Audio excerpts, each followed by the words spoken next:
Bonjour à toutes et à tous, bienvenue sur KTV Quizy FM, le 106.9 pour un temps de parole.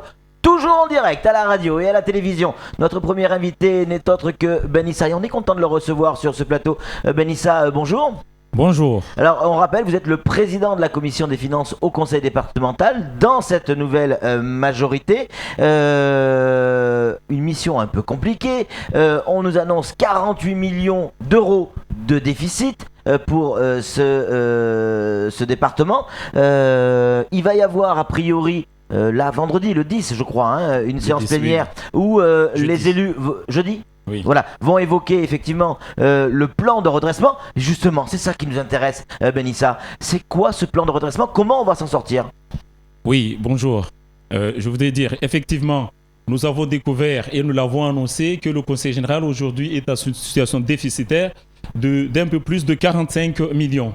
L'objectif aujourd'hui pour le président et son exécutif actuel, c'est de pouvoir redresser au plus vite le conseil départemental afin d'atteindre au plus vite, là aussi, l'équilibre.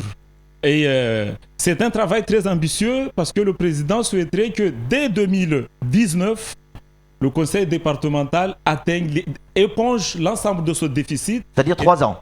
Pour oui. vous, en 3 ans, parce qu'on est en 2016, oui. Pour vous, en 3 ans, on peut résorber le déficit. C'est l'ambition du président et de l'exécutif actuel de résorber le déficit d'ici fin 2019.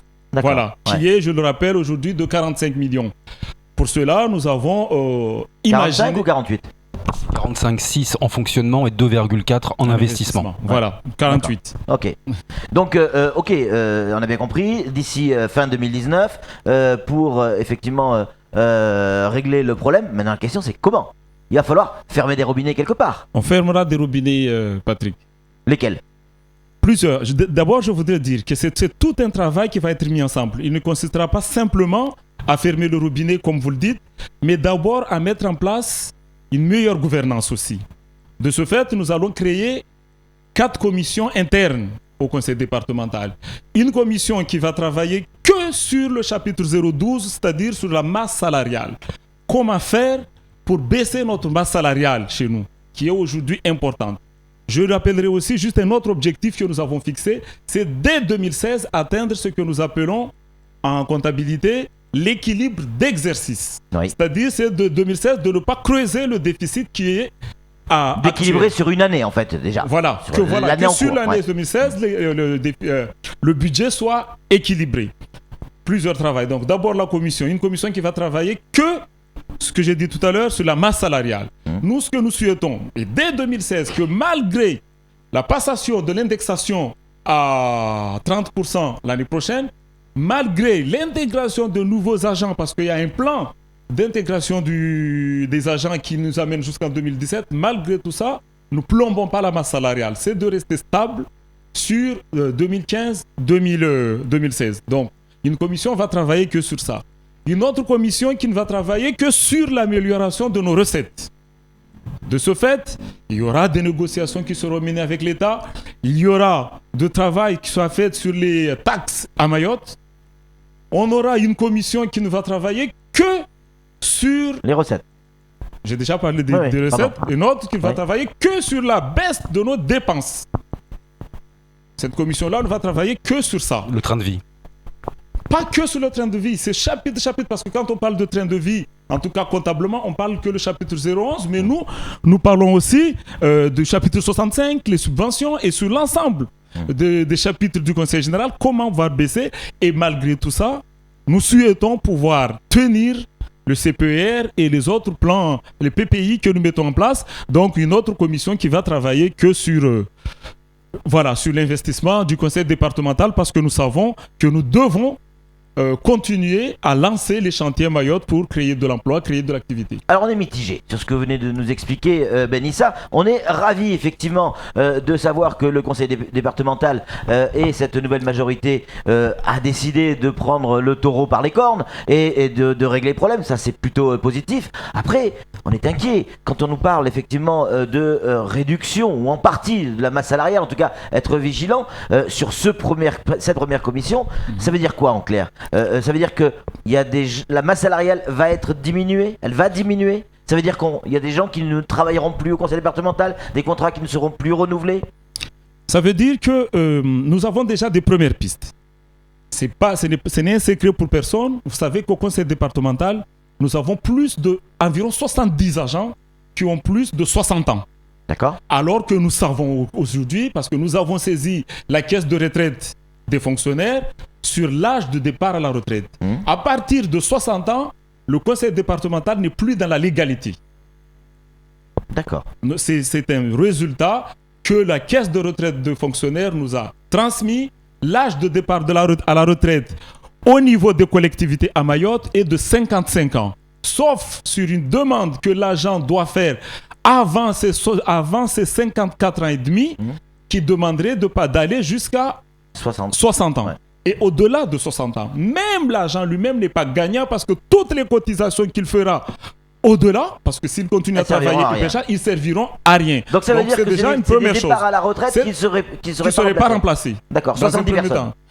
À peu près. Oui, environ 70 personnes. Nous allons aujourd'hui mettre en place la procédure de départ à la retraite pour ces personnes-là. Ça va être difficile, ça va être un choc, mais il y a une négociation, une discussion que nous sommes en train d'entamer avec les syndicats pour le faire tout simplement. La loi, c'est la loi. Au-delà de 60 ans, c'est possible. Voilà. On est d'accord. Donc 70 personnes. 70 personnes. Il y a 3000 personnes pour le conseil général. Oui. Conseil départemental.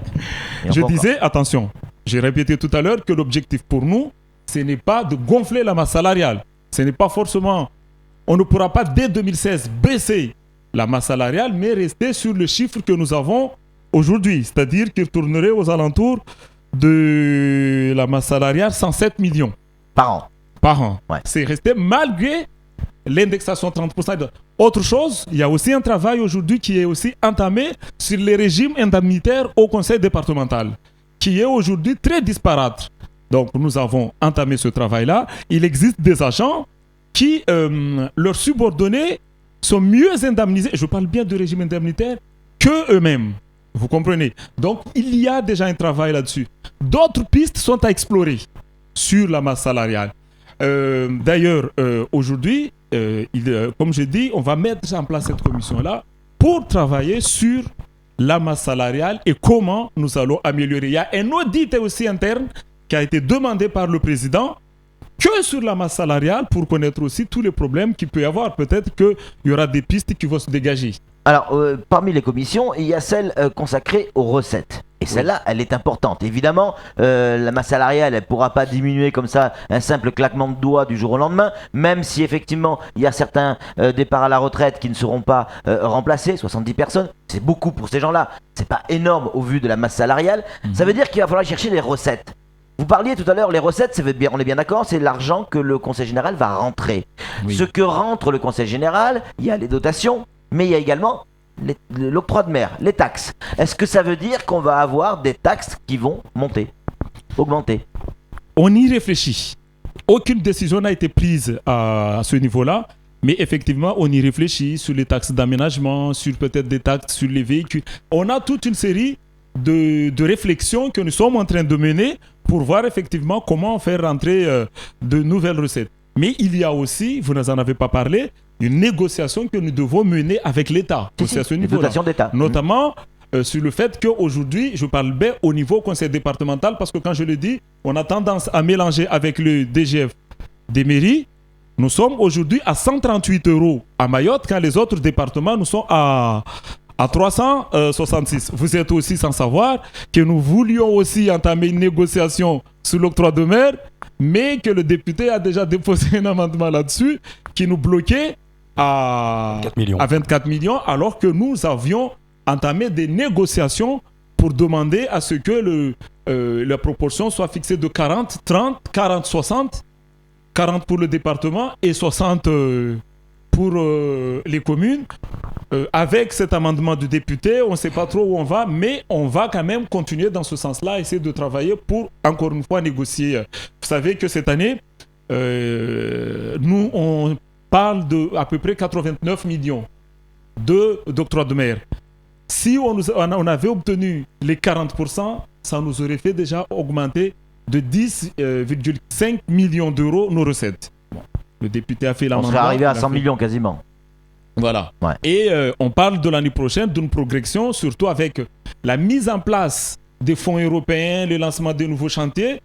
on parle de 120 millions d'euros pour l'année prochaine. Ouais. Donc, à 40%, ça nous aurait effectivement bien soulagé quand on sait que au niveau de DGF, on est sous-doté. Quand on sait que le remboursement de RSA, nous allons en prendre pour 9 millions cette année qui ne seront pas remboursés par l'État, ça nous aurait fait un bien énorme si on pouvait avoir les 40% qui étaient demandés.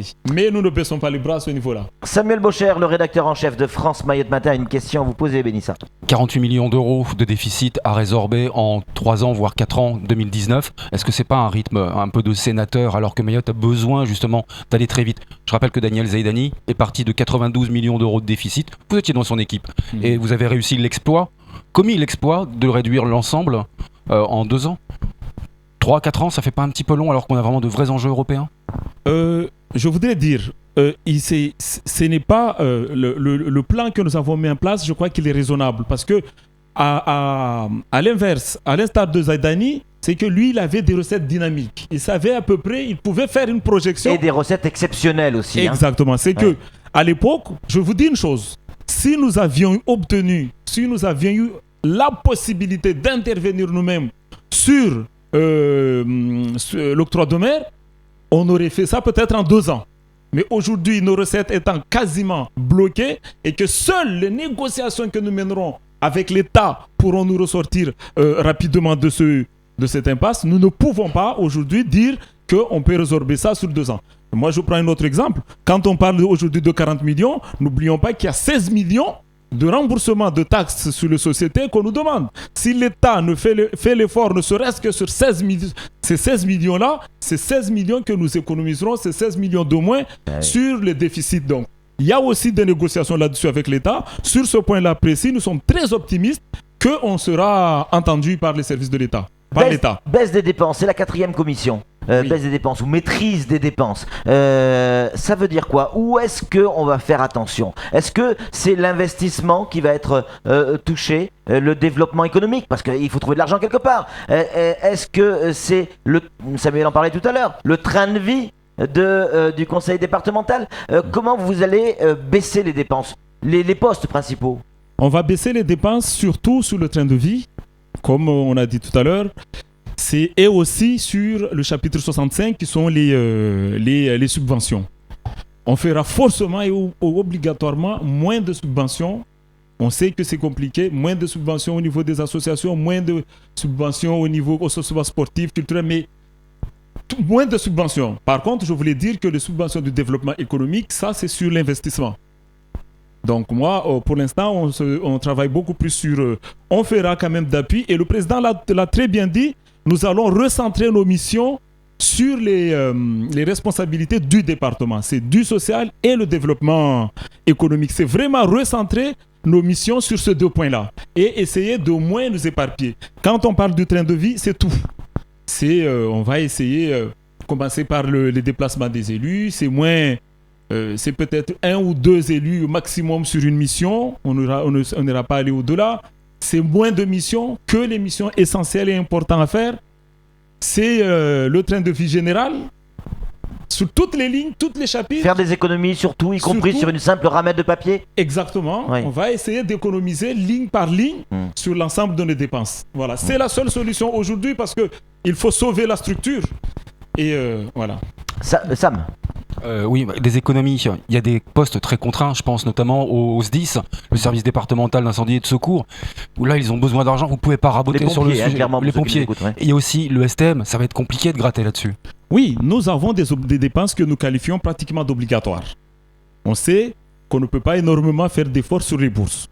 On sait qu'on ne peut pas faire beaucoup d'efforts, comme vous dites, sur les STM et les SDIS. Ce sont des dépenses pour nous quasiment obligatoires. Sur ces lignes-là, effectivement, on ne peut pas on ne peut pas économiser là-dessus. Mais sur toutes les autres lignes où il est possible de gratter, on ira chercher des économies. Et j'avais oublié de parler au niveau de recettes. Nous avons aussi un gros travail que nous sommes en train de faire sur notre foncier. La mise à disposition, les locations de nos fonciers, où il y a énormément. Nous sommes en train de faire une audit sur l'ensemble de fonciers du Conseil général qui sont mis en location ou mis en vente pour retrouver l'ensemble de conventions parce qu'on nous parle aux alentours de 5 millions que nous perdrons annuellement sur ces fonciers-là. Donc nous sommes en train de faire le travail aussi et on espère faire rentrer ces 5 millions aussi. Merci beaucoup Ben Issa. Juste faites attention tout de même, la culture, le sport, c'est nos enfants, c'est nos gamins. Ils ont besoin effectivement d'infrastructures sportives. Ne grattez pas trop On là-dessus. ne va pas Je sais arrêter qu'il les va vannes. falloir, On ne va pas arrêter les vannes, mais on va faire il faudrait les ouvrir. très à mon avis. attention à ce niveau-là aussi. Merci en tout cas à Ben Issa d'être venu sur ce plateau et de nous avoir livré ces informations Je vous très remercie. importantes pour nos auditeurs et téléspectateurs, pour ceux qui aiment Mayotte et qui s'inquiétaient de ce déficit. Allez, c'est tout pour ce temps de parole. Tout de suite, la suite de nos programmes.